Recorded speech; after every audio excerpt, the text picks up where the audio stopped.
Hey guys, DMS3TV here. Today I have with me the Fostex TH-X00 Purplehearts from Massdrop.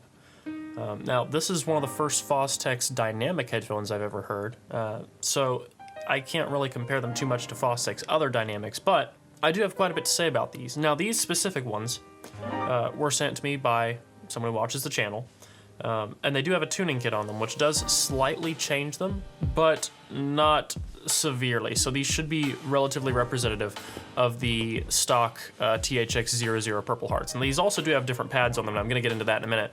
But first off, I want to talk about the build before anything else. So the TH-X00 Purpleheart, which pretty much is, from what I know of, the same as any other TH-X00 in build aside from, of course, the cups themselves. There are a few things I do really like about it. In fact, this build feels great.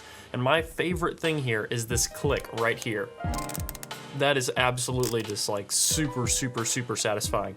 Downside being that these connectors right here are, in fact, plastic, which you win some, you lose some. You have your model number right here on the inside, TH-X00 Purpleheart, as well as your Massdrop branding. And this comes out, of course, to your little swivel here that goes out to your cups. Now, the swivel does not rotate very far. This is about as much as you get out of it. But that should be enough for most people. But there are a few things I feel like that are lacking in this build. I mean, the cups themselves feel great. Everything feels great. The stock pads were okay, but honestly, it's much better with a set of aftermarket pads. The headband itself, which, I mean, it's not bad. I've definitely seen worse headbands. This one in particular is very lacking, as I'm sure you can see. There's not much going on up here. So there was a pilot pad on this one when it was sent to me, and that helps out a lot. I took it off for the sake of this review, though, because right here, I mean, you can feel this, and there's no padding there. You just immediately feel, you know, a hard plastic in there. And that's a little bit of a deal breaker if you can't get a pilot pad or something to put on here to kind of help out. But that aside, these are actually semi-open headphones. Now, you look at them all over and you're like, well, these look completely sealed. But actually, there is a small gap all the way around the cup right here that allows for the headphones to vent, which I find very interesting. And the construction of the cups is actually phenomenal. I mean, as I would expect from a headphone in this price range, which, by the way, these are $450 headphones. So, I mean, definitely not cheap, not necessarily in the same, you know, price ranges like your 800s and your Focals and stuff like that. But, I mean, this is not a cheap headphone. So I do expect quite a bit from it. And moving on from that, there is another complaint I have, and it is right here on the bottom. There is no detachable cable on the stock TH-X00 Purpleheart. And while the cable itself is actually a very nice cable, it is very long, which is why it would have been nice to have a detachable cable. I mean, this thing goes on for ages. It's like one of those old vacuum cords. And it's terminated to a very nice feeling connector on the end too. I really like this thing, but it absolutely kills me that this cable is not detachable, because while I do like this cable, it does feel nice and sturdy. I feel like I would much prefer to have a custom cable, and I feel like over time these will start to wear out and fray and do what cables tend to do. And on a headphone this expensive, I don't really see an excuse for there not being detachable cables. So that might be something worth considering. So I think that pretty much mostly covers build. Overall, I'm pretty happy with it. I think that these are, you know, decently built aside from the plastic right here, the headband not being thick enough, and the detachable cables. Those would be my three main points. But moving on from that into sound, these are very interesting. And by that I mean the TH-X00 Purpleheart is definitely V-shaped. Not like, you know, V-shaped as in this just overwhelming mud and crazy, you know, sibilance. More or less in the respect that these do have a lot of lows. They do have a lot of highs, but they're very clear. This is a very well-defined headphone. And I really, at no point listening to this, did I feel like I was listening to anything really distorted. Now, I mean, like I said, they are very V-shaped. So in some songs, you know, mid-bass was overwhelming, highs could be overwhelming. It was very fatiguing. These are some of the more fatiguing headphones that I've listened to overall. I mean, even in comparison to things like HD700, I found HD700 to be about as fatiguing as this. So that's definitely worth considering. But these, in every aspect of that extremely V-shaped sound, they were still very detailed. So, I mean, if you're looking for something V-shaped with extreme levels of detail, you're probably going to like the Purplehearts quite a bit.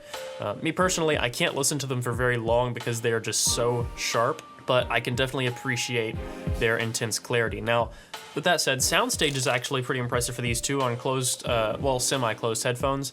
I mean, you know, you can only go so far with soundstage on a semi-open or closed headphone, but it's not bad. It's certainly not bad. Argon was better on soundstage than these, I'm not gonna lie, but that's, you know, a completely different type of headphone. That's a planar. This is, I guess they technically are both made off of a Fostex platform, but that's a completely different topic. I'm not going to get into that. Either way, I mean, they seemed pretty well-rounded, so if you're looking for something extremely V-shaped, but still going for, you know, clarity and whatnot, and it's in what I'd call a reasonably premium build, you could probably put detachable cables on these if you didn't mind voiding your warranty, and of course you can just strap on a pilot pad and some different pads on your cups. These are not bad headphones. They're definitely not for me. I will say that. They're definitely not for me. But as far as V-shaped headphones go, pretty good. So really, I guess it just comes down to preference in that respect. You know, I've told you everything that I really can about them. And I mean, there are certain cases where I might prefer them over other headphones, personally, but I haven't come across one yet.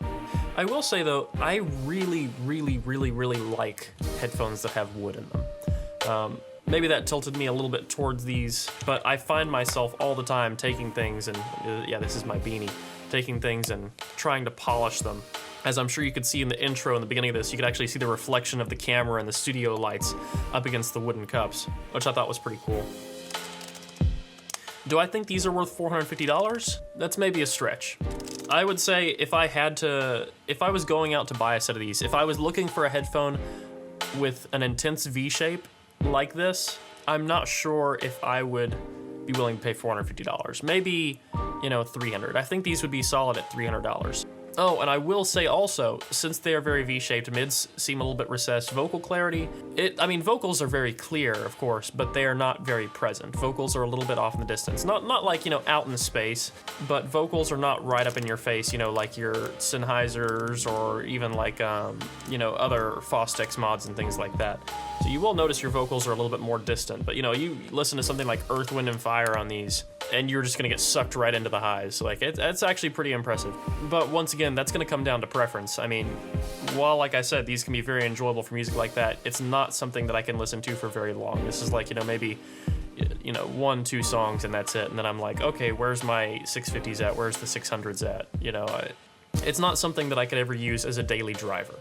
And the one time I did take them with me to work, I listened to them for a few minutes and then kind of regretted not bringing anything else with me.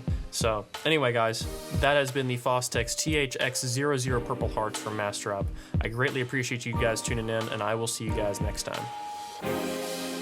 Peace.